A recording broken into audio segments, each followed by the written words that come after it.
All right, so I want to talk about two different philosophies of generating power and how they can be used together depending on context, right? So I've been training a lot of Wing Chun, as we know, lately, and a lot of it and a lot of Kung Fu is about moving your body as one unit and using your body weight to generate power. So for example, let's say Gabe throws a punch here and I get to here. Now, if I want to move his arm down, I want to kind of turn my arm and my leg into one solid unit, and I can pull it down kind of with my own body weight, right? So he does it again, I get to here, and I pull in. So that's kind of like you're scooping something in. We see this a lot in some katas and stuff. But another way to think about that, or another philosophy you could do to pull them down, let's say same thing happens here. Now I generate power from the ground up and I pull this way. Sorry. So I'm actually like starting the generation from the power and I pull this way. And you see that also in some variations of the same kata, where some people they throw a round block landing at the same time, and some people kind of twist into it. And then the arguing philosophies, they kind of clash. One is like you need power from the ground up. The other one is you got to use your whole body weight, and it goes kind of top down. But I've been thinking a lot about when you should use it in context, because nothing happens in a vacuum. Everything can be applied correctly if you add context to it. So if, for example, we're going to use some weapons because it's a little more apparent. So what's going to happen is, Gabe, you're going to essentially do this. You're going to stab at my chest here, right? So you're gonna poke, perfect. Now look, if I use that wave motion when he pokes, so I'm gonna put my arm here, so aim for this part here, shoot for it, good.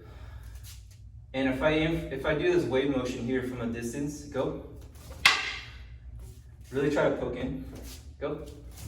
I'm gonna miss it, because there's too much delay, right? I'm trying to generate power to get this off of the center line, and I'm trying to generate power from the bottom, and look at all that lag time or that travel.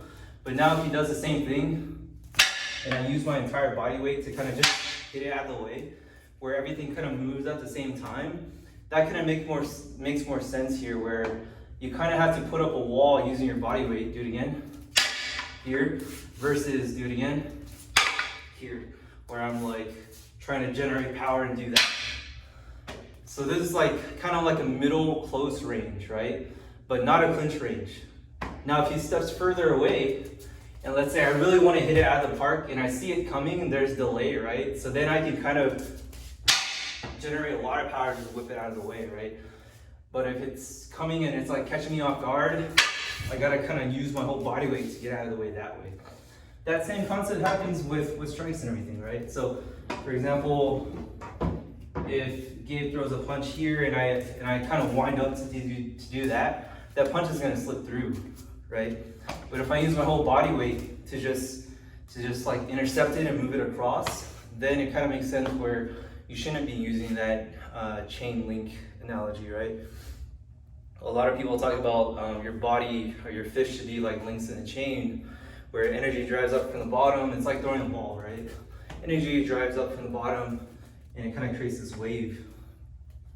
But if you're doing that as a receiving end, you might have to think about your distance away from the attack and how fast is the attack coming in. Because I could do that from this range here. He throws a punch and I really like snap into that.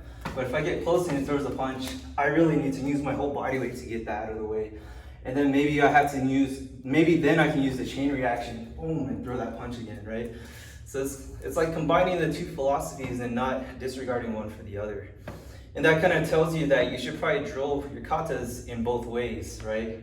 There's, of course, the way your instructor taught you, the way you need to test for to do it correctly, standardized towards your organization, stuff like that. And then there's the way you should explore your kata and do your katas in as many ways as possible, because again, you are on your own journey. In the close clinch range, and this is where throws and stuff happens, it kind of makes sense to add the whipping motion. Because look, if I get to here and I just use my body weight, if his body weight is bigger than mine, so what I'm gonna do is I'm gonna step behind here and try to take you down. So don't let me do that. right? So it's like I try to attach my leg with my arm, I step through and try to do that, it doesn't work. But if I add that chain reaction link where it's the energy comes up from the ground and I go here, so I'm actually using the tension of my leg on his leg to travel up onto my arm, and it kind of whips him over. Does that feel a little more powerful? Right? Same thing here. Let's say I go for a shoulder throw, right? If I just use my whole body weight to try to lift him up and turn, he can just root himself. So I need to figure out a way to kind of flow like water and go into and fit into his hip, right? So I need to kind of start that reaction here and pop all the way up.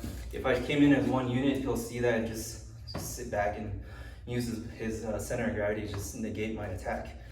So again, there's a lot of different things to consider when you think about using your whole body. Let's say he throws a punch here and I stuff it like that, right? And he does it again. I can't really do that. There's like so much delay. But let's say I stuffed it like I should, boom. Now I use the chain reaction to move it on somewhere else, right? So there's always a way to combine those, and there's always a way to find a positive spin to something that you're not too familiar with. And that's kind of the point of this video. So go train.